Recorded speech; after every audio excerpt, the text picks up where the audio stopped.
Have you ever wondered maybe what does a worship pastor do? Or you've been to a church service and you're like, what goes through their mind as they prepare for a worship service?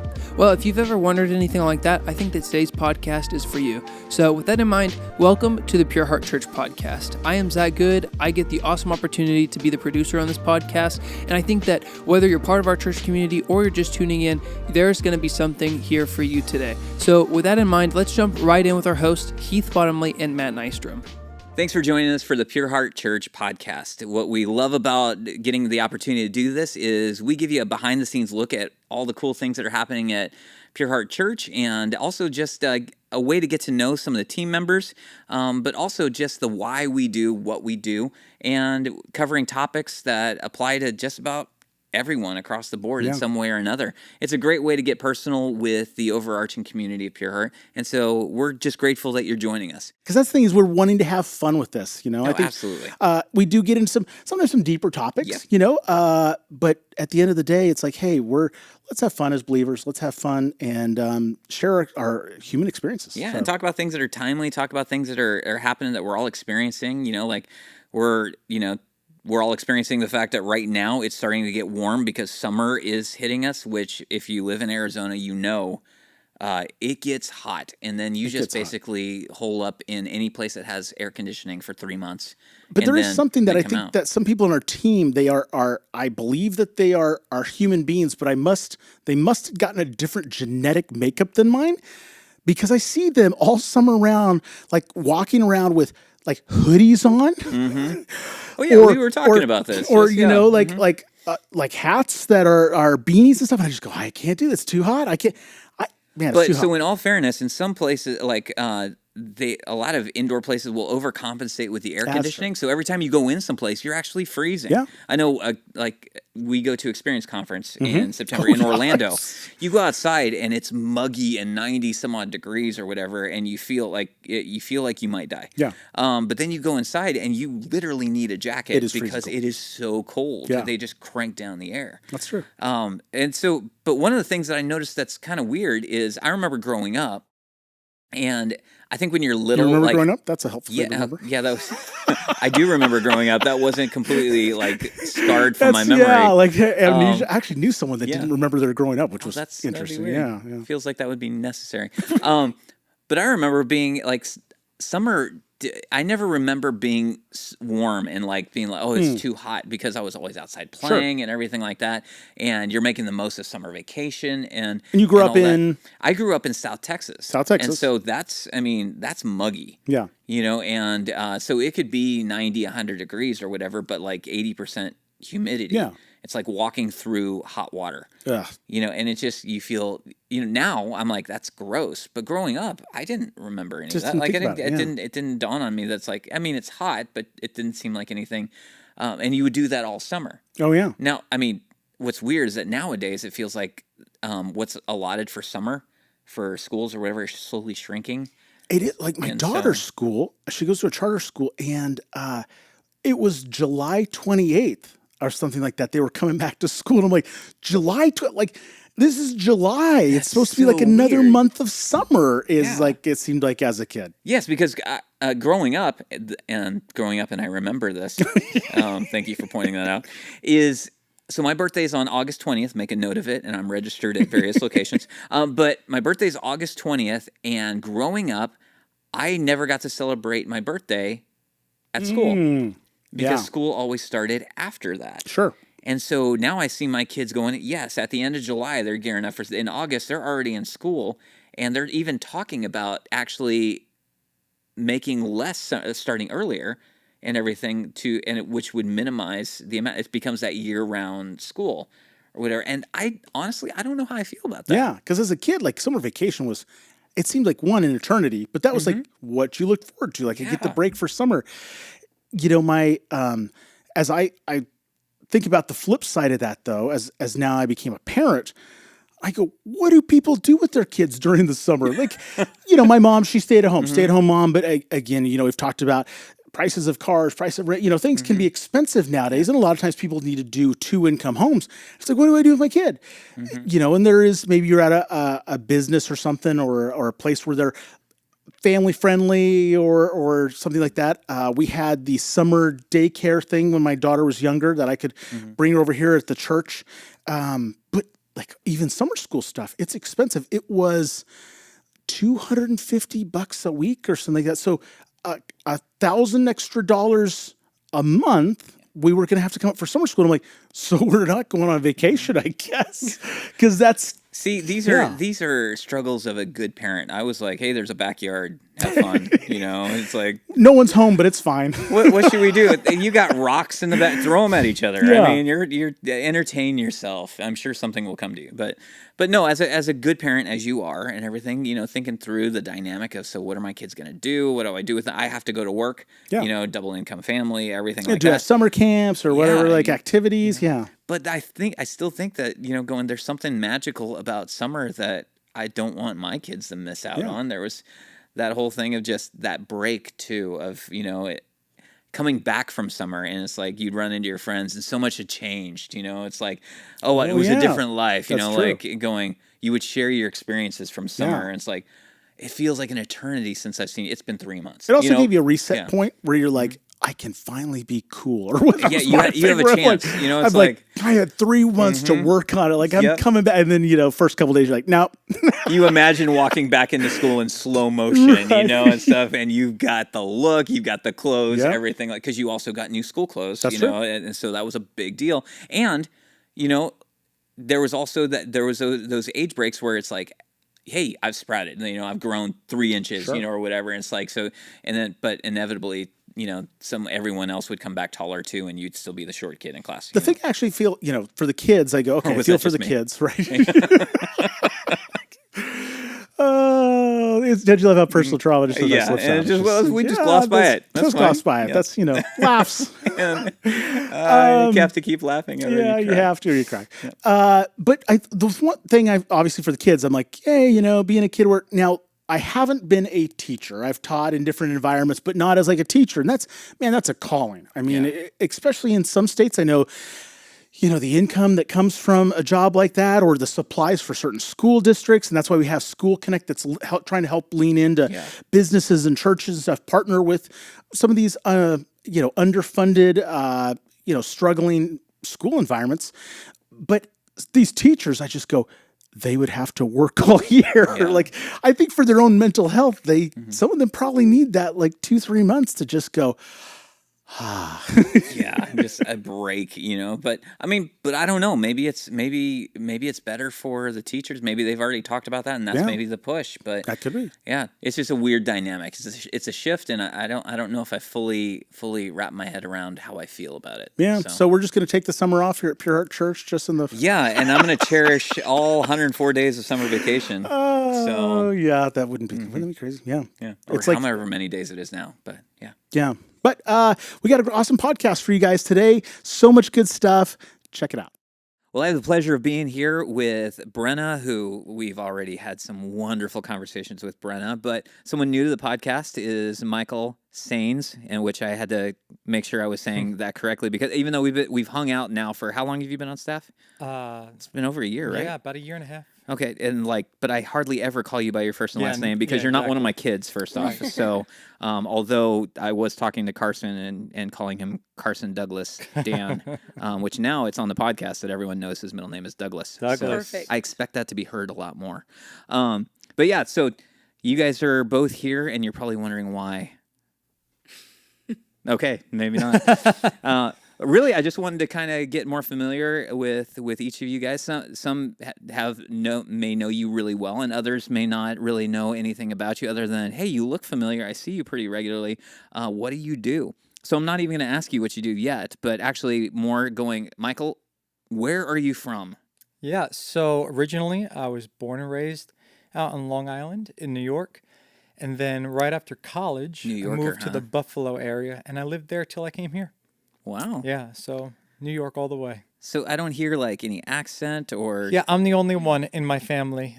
The closer I get to the George Washington Bridge, the accent just comes out. It's subconscious. So, I don't understand it. So if there was an on-demand element of going, hey, it would be cool to hear you with a New York accent, could you...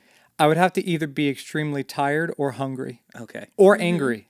Okay. Either Brenna hit him. We could make this happen.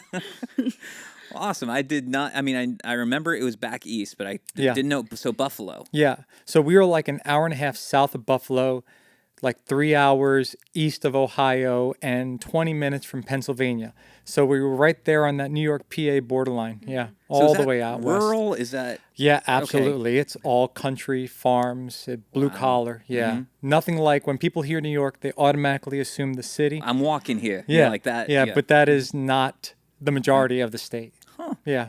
Well, very cool. And Brenna, where are you from? So originally I'm from Indiana, and I spent a little while in San Diego when I was a kid, and then we lived in upstate New York. We actually lived in Albany, so go New York. Go New York. But I've been neighbors. I know, so basically, back in 2003. Do you remember me? I was like this tall. No. And then we moved here in 2004, so I've been in Arizona since. That's awesome. Yeah. I did not know you were actually a New Yorker either. So New Yorker, what can I say? I am learning so much today. We lived in the suburbs. So, in case people didn't know, Michael, you were the worship pastor over at PHC Peoria, which it meets at our United campus in Peoria, and and you had already mentioned it. You've been on staff for about a year and a half.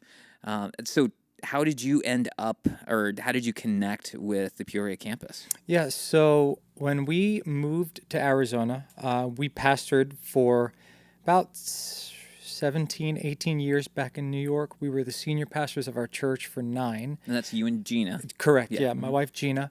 And when we were pastoring in New York, part of the network that we were a part of, Pastor Pat was also a part of.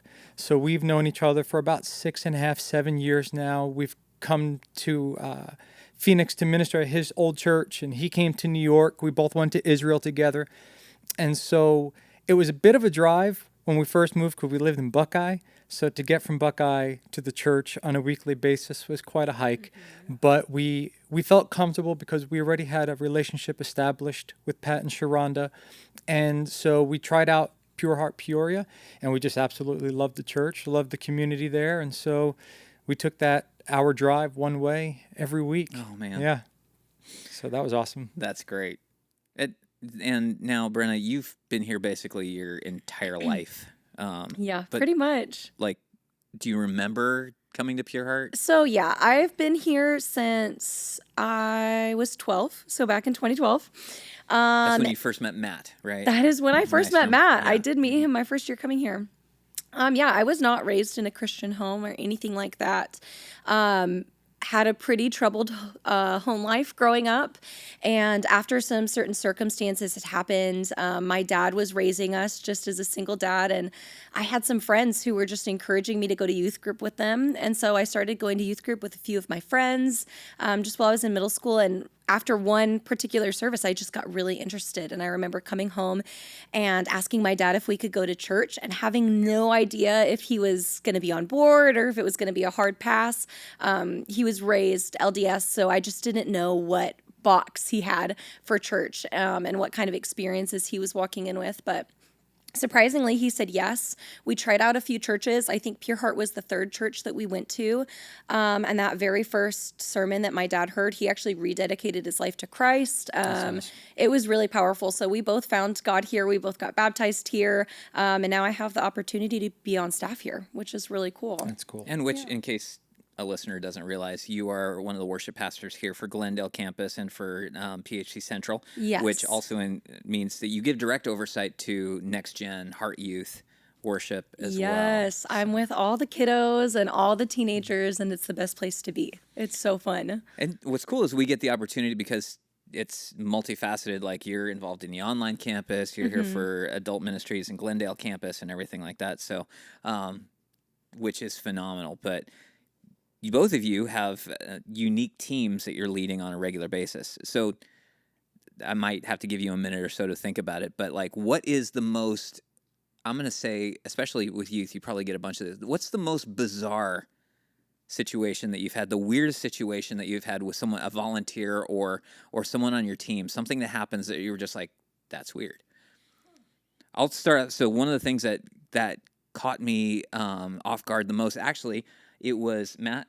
It was, I think it was my first year here before the whole COVID split or whatever, I remember we were in the middle of a worship service, and suddenly we look over, and someone had brought their own set of maracas to service and was participating in everything in the song set or whatever, very dynamically and very loudly. But I had no box for that because I had never seen anyone show up, not only just show up and play maracas, because you might have them in your percussion set or whatever, Right. but this person was undeterred by the fact that they weren't part of the worship team. They had brought their own maracas, were sitting in or standing at their seat, and they were in it. I think you even got that on video. That was actually I was videoing myself with those maracas, so that was really I'm disappointed you didn't like it.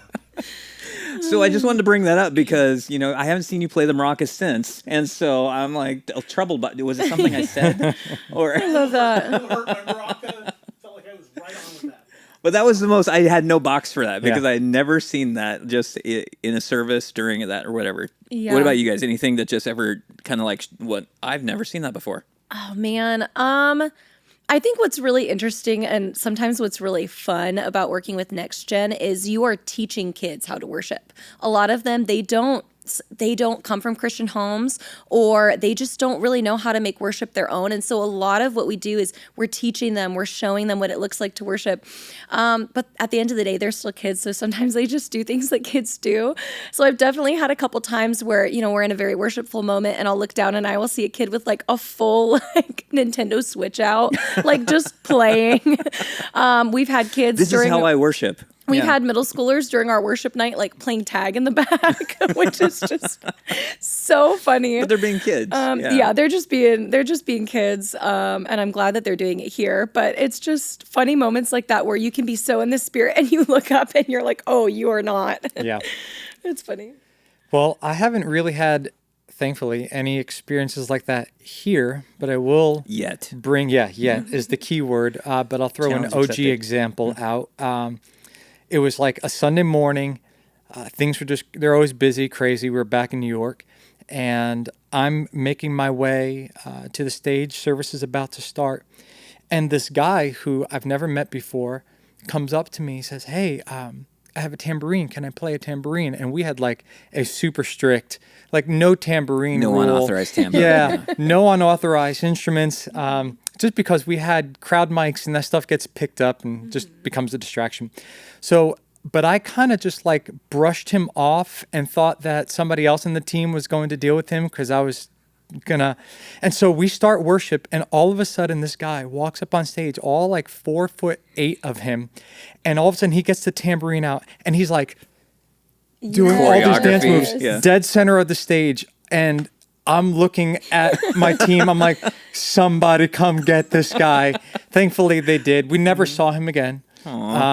But yeah, so there are just some interesting people out there. Yeah, I mean, and you got to love the heart of wanting to jump in, but there's the fact of going, hey, let's talk about that before it happens. You know, just so that we're on the same page. Exactly. No, I agree. There's so many. It's the wonderful thing about church experiences is the fact that you have people from so many different backgrounds. Mm-hmm. They, their own experiences of what they thought, what they have experienced as church gatherings or whatever, but they bring that. And some people are very comfortable with what they're bringing to the table and everything.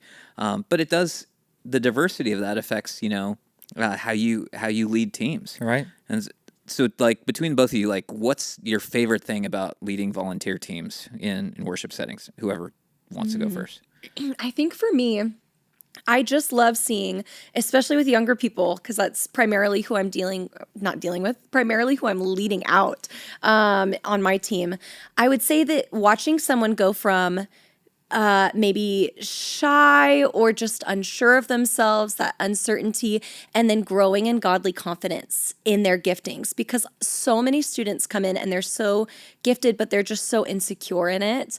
And watching them really lean into obedience and where God is asking them to serve, really watching them just grow in confidence, not just who they are, but who God is and their ability to lead. Like, that is the best part for me. Seeing people walk in their calling with God is just amazing. That's cool. Yeah, I would second that point of, I guess one of my favorite part about leading a team of volunteers or even some of the staff members is that seeing people walk in their anointing, their calling, being able to fulfill that, and seeing how their part fits into the larger piece and everybody working together. I remember one of our just mentors in our lives used to use the illustration of a chain link fence, and they used to have everybody in the room link arms together. And when you're linked and you're all working together, things are good. But the moment one person lets go, there's the gap, and the whole structure is weak. And so making sure that everybody's kind of in their place and watching them bloom and flourish in where they serve, and seeing them get fulfillment, personal fulfillment out of serving the body of Christ, and you serving them and them serving you, just that symbiotic relationship it's pretty awesome. Yeah.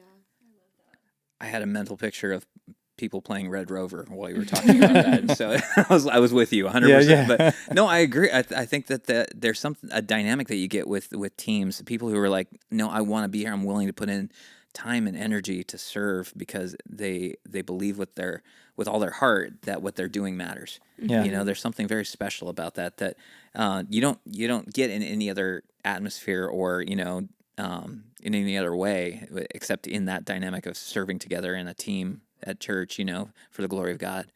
So, but with teams and everything, there's usually, I can't tell you how many times I've done things where I'm like, okay, that's going to come back and haunt me, or my team's always going to remember this and remind me of it for the rest of my life.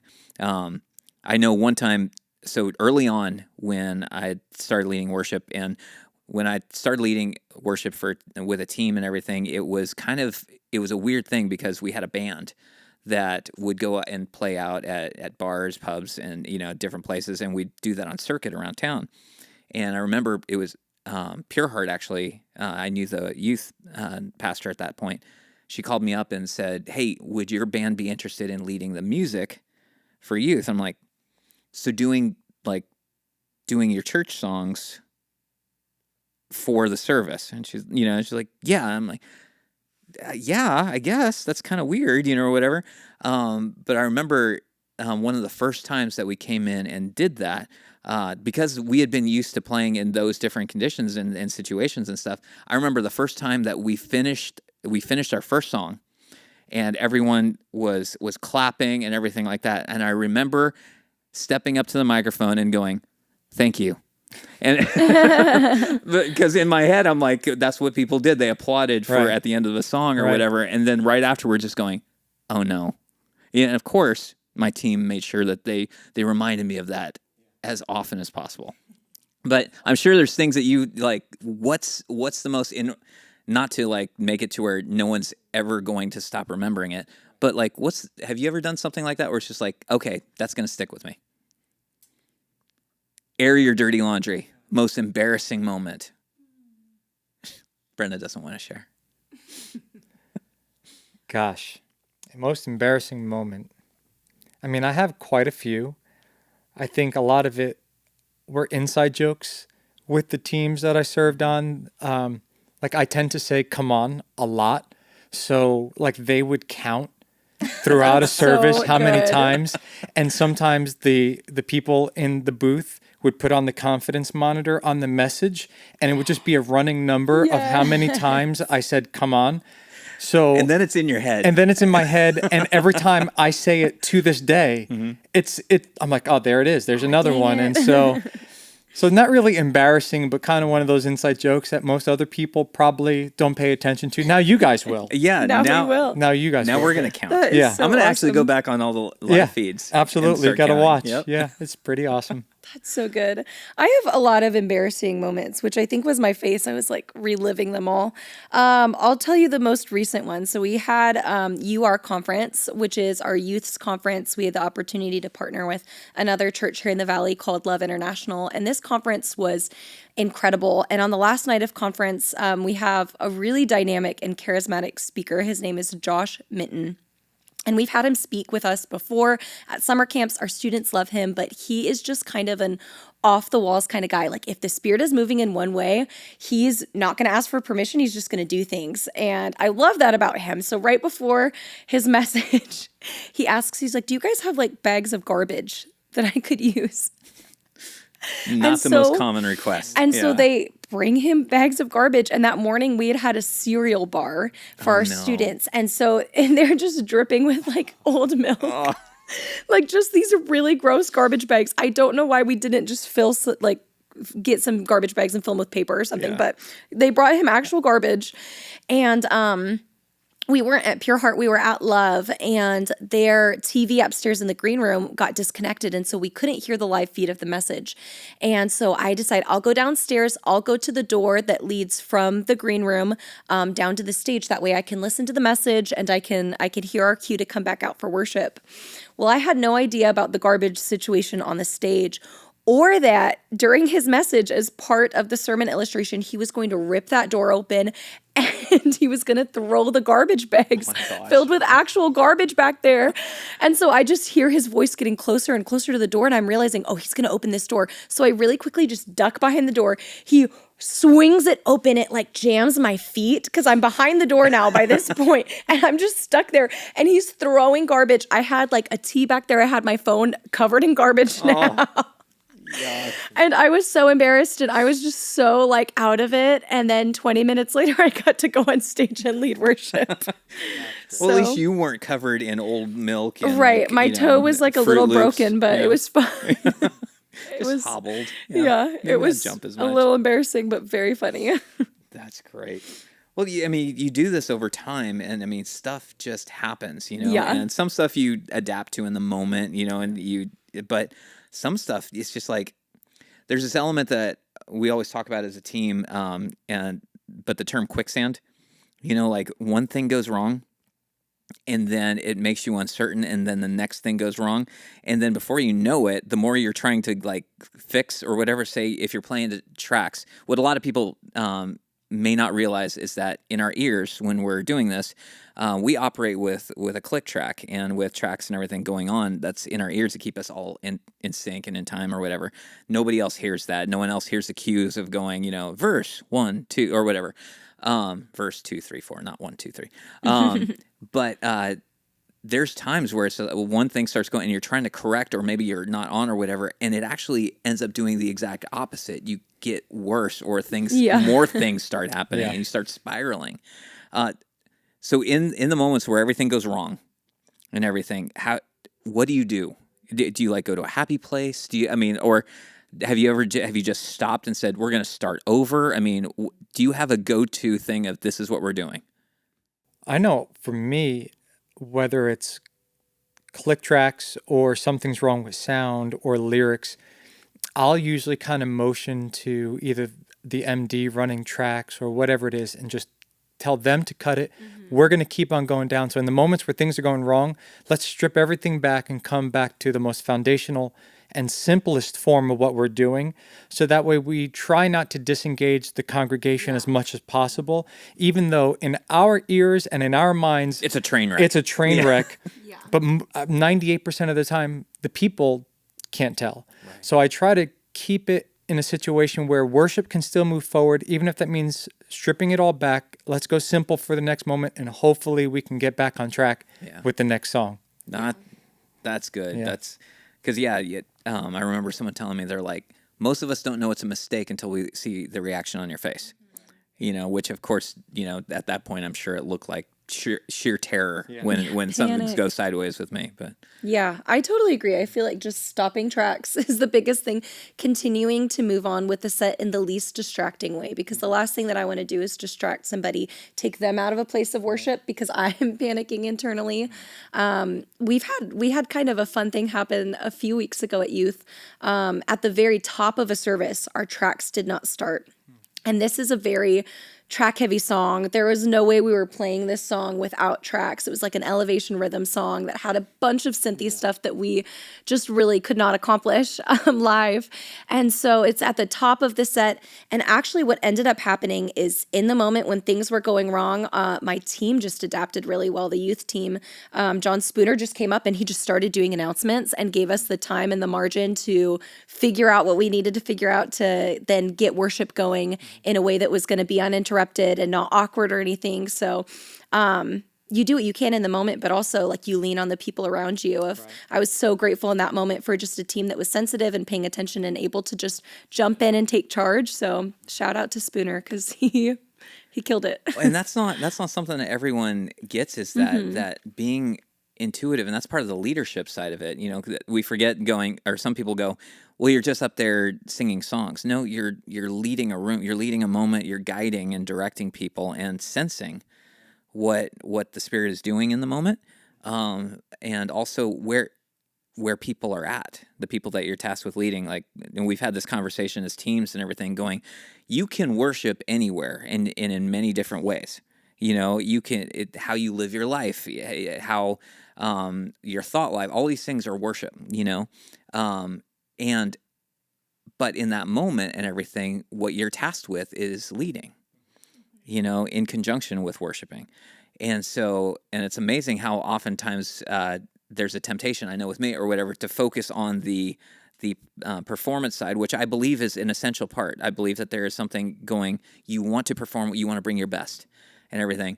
But sometimes that gets so heavy that you forget that you're leading people, you know, and being sensitive to that is such a huge part. So being surrounded by people who have that same sensitivity and everything is huge, because, and in a lot of occasions can really, you know, save you from a train wreck, you know. So I know that, so when it comes to the idea of worship, music ministry, because with any art form leans heavily into preferences. You know, there's people who prefer different musical styles. In the same way, people prefer different colors in paintings or whatever, you know, like, oh, I love things that are more of a blue, or, you know, because it's an art form. So we know that there's preferences and everything, but in those preferences, there's a lot of worship songs that are out right now. Is there one in particular that has been speaking to you lately? We did this song for Good Friday. It's a Charity Gale song, and it's called Thank You for the Blood. And just initially learning it for that Good Friday service, I mean, I listened to it a lot of times and just let the words kind of wash over me. And listening to it, it's such a powerful song, and it's just really been one that's been in my rotation pretty much every morning, actually, like driving into work. It's almost always on my playlist, and it's just such a great song lyrically.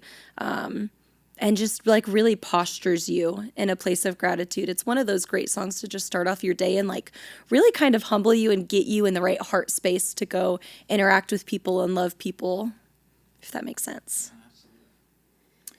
For me, I believe it or not, the one song that has been on my heart lately isn't a newer song. I was born and raised in the church, so, you know, sometimes with songs, we build altars around the moments that God has been doing something for us. Mm-hmm. And so we associate that song with that moment. And it happens outside of the church too. You know, married couples can hear the song they dance to, and it brings them right back to that moment. Or songs that were playing when you were in high school, it brings you right back to that moment. So I grew up with hymns. So there are times where if I'm going through something or the Lord is speaking to me, it's some of the older songs that usually pop up in my heart, because those were songs that I had like significant dynamic encounters with God throughout my life. And so it's an old hymn, Holy, Holy, Holy. And just the lyrics and the posture, because at the end of the day, the fact that God is holy brings this sense of like, wow, he's holy, there's no one like him, and he is worthy of my praise, regardless of what I'm feeling, regardless of what I'm going through. I don't even have to feel like worshiping him, but he's still worthy of it. So I'm going to give him my praise, even if it's a sacrifice, because he's worthy of it. And so it's just that song, Holy, Holy, Holy, that's kind of been on my heart. I love that. Yeah, no, like, and it's kind of obscure, but the hymn "This Is My Father's World" is the same way for me. It's like, because I remember hearing that, and I think it's like, there's certain songs where you hear it and then you feel the lyrics, and it says something to you in that moment. And yeah, it's combining with God's doing something in your heart, and so it resounds. And so every time it comes up, or I hear it, or it does something to me, because it reminds me of that. And same way, there's, your memory is operated by, can be triggered by smell or whatever and stuff like that. You're like, oh, this reminds me of a trip, or whatever. It does that spiritually for me. So, but yeah, totally resound with that. That's really good. So for both of you, I mean, with leading in general, with worship and everything, there's probably a lot of things that you would say are highlights of what you do. If there was one thing that stood out to you about why you enjoy and are really passionate about what you get a chance to do and what you have the opportunity to do, what would that be? How would you describe that? Really, for me, there are so many moments that you are going to share with people throughout worship. And whether that's in an altar moment, coming off the platform and just getting the opportunity to pray with students. I've had some really powerful moments of just getting down off the stage and praying with students and just getting down to their level and letting the band vamp. And in the moment, I just feel like, that's what Jesus would do. He would get down off the platform and he would just notice the people. And so I'm really trying to operate in the spirit, especially lately. I felt really convicted to operate in a spirit where I'm noticing people more. And the Lord has just given me such sweet moments from that. And even we've had some cool opportunities too, where it's been on stage, and because I serve with students, there will be a student who's very affected by the altar call and they're serving, and just being able to take a moment and not worrying about, singing or leading out in that moment and just praying together. I think those are the sweetest moments. And it's not even necessarily in a moment where I'm, singing a song, but it's when we're in this space where the Holy Spirit is moving and we're just letting him do his thing and we're just responding to how he's moving. Those moments have just been so sweet for me, and they've just been happening a lot more and more recently. Pastor Ryan has done just a really great job of setting an atmosphere and a tone for us lately of just creating space to let moments like that happen. So for me, I would say, at least in this season, those have been my favorite moments. There's something about worship that moves people in the heart of God, unlike other things. Worship is the only thing that the church is currently doing that existed before the fall. And worship is the only thing the church is doing that will exist after Jesus returns. Nothing else the church does will we do in heaven. We're not going to be praying or preaching or feeding, nothing, but we will be worshiping. So there's something about worship that I think is extremely powerful and moving. Even when I've just been studying, the life of David, and when David established a tabernacle and he brought the Ark of the Covenant into the tabernacle, people had free access into the tabernacle to the Ark. Now, when you went back to Moses' day, only the high priest could go near the Ark, and you had to go through all these set of rules and purification and all these strict things. But when David established a tabernacle, everybody could just come as they were. But the difference was, in the tabernacle, there was worship. There was no worship in the temple, but people approached the presence of God in the tabernacle through worship. And so part of my favorite thing is watching and helping lead and guide people into the presence of God, and stripping away all the formulas and the shame of the things they went through, or the guilt or the depression or the fear and the anxiety, and watching them as they progress into this moment of just pure, just love with God. I mean, even the book of Zephaniah says that, he rejoices over the praises of his people. And that word rejoice means to spin, to dance. Like, God enjoys our worship. So when we worship him, obviously the Bible says that he inhabits the praises of his people. Where the Spirit of the Lord is, there's liberty. So people just experience love and freedom. And just to be a part of that, where the focus comes off of you as a leader and it's thrown back to Jesus where it belongs. And watching people engage in that and seeing the atmosphere change and people's lives being transformed, not just for a moment, but for eternity, is a powerful thing. Yeah. And I love the fact that Paul talks about it a lot, going just what it does. It's funny too that Paul talks more about what corporate singing does for each other, Right. Which is, I always thought that was interesting. I'm like, he doesn't focus a lot on what the focus and the topic of and the proclamation of who God is. What he does is he focuses on going, and this is what it does for the people around you. Right. It's useful for this, it's useful for that, it's useful for encouraging, admonishing, and everything. But I think that that's something that is a huge part of it. Is what it's doing is it's bringing unity in its focus. Because when what was it? There was a study that said when choirs actually start, as they're singing together, their hearts start to beat in sync with each other. And I think on a spiritual level, that focus, when we're all agreeing on something that's true, when you and I are singing about the same thing that is spiritually true, no matter what we've been doing before that point, we start to fall into sync with each other. Now you expand that across an entire congregation of people together, regardless of what happened earlier that day, what they've gone through in life, everything. They're all focused in on the same thing and are starting to become completely in sync with each other in unity. And in that moment of unity, it's amazing. You catch a glimpse. I feel you catch a glimpse of what the kingdom of God was created to be, what it's intended to be. We fall in line with that. I think we even see that on a worldly level. Like, I think there's a reason why, like, you go to a Coldplay concert or something like that, and everyone knows the words. There's something very, it gives you chills when everyone's singing it together. What is it about that? I think, personally, I think it's the power of the unity, which is a spiritual dynamic at play. Because unity is being manifested, maybe not in a God-focused way, which, Tower of Babel was the same thing. It was like going, they can accomplish a lot when they're unified, but when you can sync that around what is true about the kingdom of God, it's powerful. It's amazing. You're right. It's something that this is an eternal element. It's not this moment. It's resounding with eternity. So, but right there with you. I love that. So now, deep theological question to wrap this thing up. You finish singing. Maybe you skip breakfast in the morning. You go back to the green room or backstage and everything. What's your go-to snack? And bring it. What's the thing you're looking for?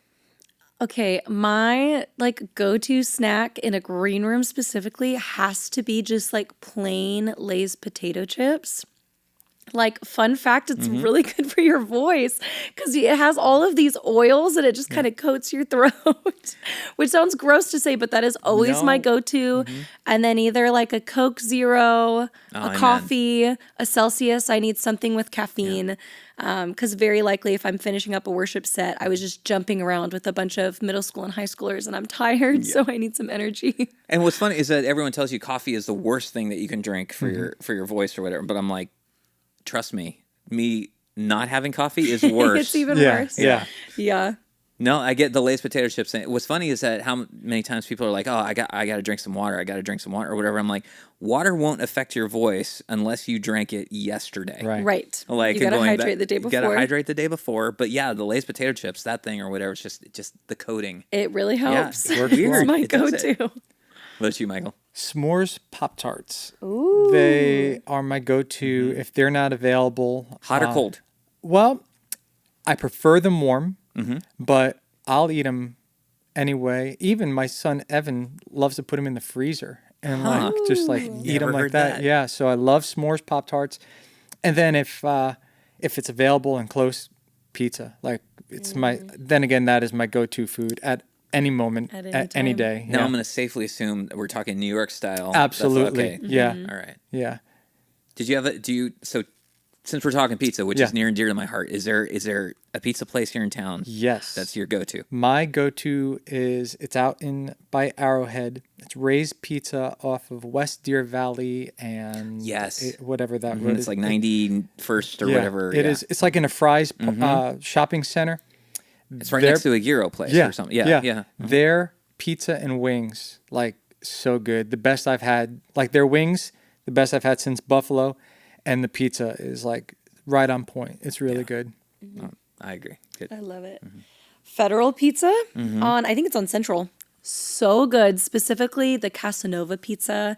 It's like arugula, fresh basil, dates, honey. There's prosciutto. There's a bunch of good stuff on there, but it is the best pizza. I think about it all the time, once a week at least. So I think we went there for Jill Blackman's birthday, but Anzio's Pizza off of Cactus and like 27th or whatever. And it's really good. It's definitely much more, it has more of that, I hate saying it, but like gourmet pizza or whatever, you know? Yeah. But it's so flavorful. Now I'm going to now you will trust me not at all after this statement. I don't know what it is about it, but I've always had a weakness, and I'm sorry, but for Peter Piper pizza. And I know it doesn't make any sense. It's like eating cardboard with cheese on it. Yeah. But I love it. It's something about the sauce or whatever, and it's just like I'm drawn to it. And so I apologize for even saying That's how I feel about Little Caesars, and it's from working too many youth events.